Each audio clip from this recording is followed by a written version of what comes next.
Have you ever looked at history not as a bunch of facts, but more like a crime scene? You know, where the clues are just hiding in plain sight, waiting for someone to finally connect the dots? Well, today we are diving headfirst into one of the most wild historical theories you might ever come across. One that says two ancient texts are really just two pieces of the same giant cryptic puzzle. Okay, so let's get right into it. On one hand, you've got the Gospels, right? The story of Jesus, the foundation of Christianity. And on the other hand, you've got the War of the Jews, this super detailed history of the Jewish-Roman War written by a historian from the 1st century named Josephus. They seem like they come from totally different worlds, but what if they don't? There's this one really controversial theory that argues these texts were actually written together, that one is basically a secret decoder ring for the other. Now, I have to say right up front, this is what you'd call a fringe theory. It's not something that mainstream historians or theologians accept. But wow, is it a fascinating what if? So we're going to explore it. We're going to follow the evidence, piece by piece, just like a detective on a case. And our investigation, it starts with prophecy. So our first clue is just the sheer number of parallels between Jesus' prophecies in the Gospel of Matthew and the actual events Josephus wrote about decades later during the war with Rome. The theory says this isn't just some crazy coincidence. It's more like a script being written and then perfectly acted out. Let's start with the most dramatic one, okay? Jesus predicts that the Son of Man will come on the clouds of heaven. Flash forward a few decades, and Josephus describes this totally bizarre thing that happened right before Jerusalem fell. He wrote, "Chariots and troops of soldiers were seen running about among the clouds." The theory jumps on this and says, see, no accident. It claims Josephus is recording the fulfillment of that prophecy, but pointing not to a divine Jesus, but to the Roman general Titus and his army. And believe me, it doesn't stop there. This pattern just keeps popping up. Jesus warns about an abomination of desolation, and then Josephus records the Romans ending the daily sacrifice and trashing the temple. Jesus warns about false Christ showing up in the desert, and Josephus writes all about these imposters leading people out into the desert. And maybe the most specific one of all, Jesus mentions the blood of Zacharias, son of Barachiah, being shed in the temple. And guess what? Josephus later records the murder of a man named Zacharias, son of Baruch, right in the middle of that same temple. I mean, the names are practically identical. So, you see the central point of this theory, right?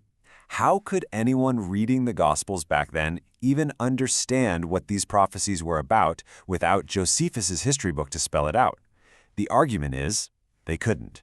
The whole idea is that the two texts are completely intertwined, designed to be read side by side to prove that Jesus was divine because his prophecies came true.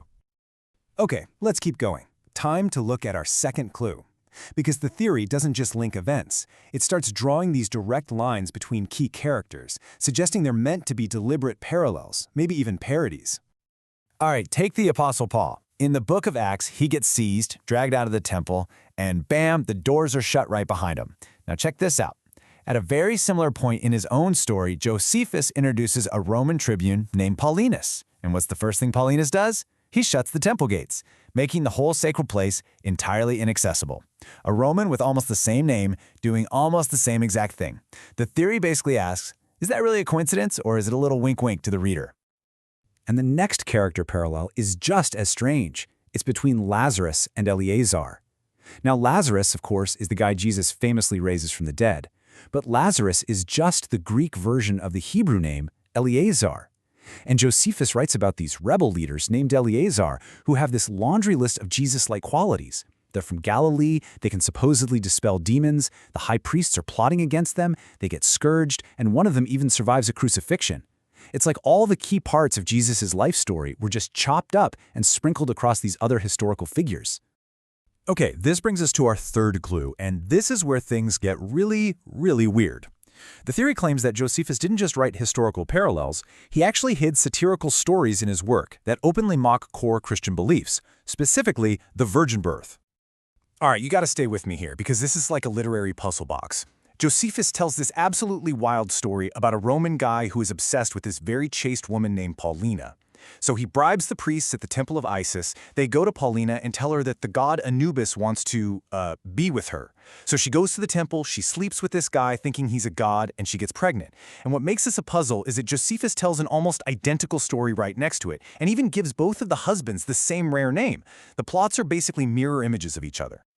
So why would a historian put two nearly identical, bizarre stories right next to each other? Well, the theory's answer is simple. It's not history. It's satire. A story about a woman who is tricked into thinking she's sleeping with a god inside a temple and then conceives a child. Does that sound a little familiar? The claim is that this is a cynical parody of the Annunciation, where Mary is told she'll be overshadowed by God and conceive a son. And here is the big aha moment. If you look at it as satire, all the strange details suddenly make sense. Why both husbands have the same weird name, why the plots are identical, and even why Josephus seems to get historical facts wrong in the story. Like, he records the destruction of a temple that was never actually destroyed. According to the theory, these aren't mistakes. They're clues, telling you that you're reading fiction, not history.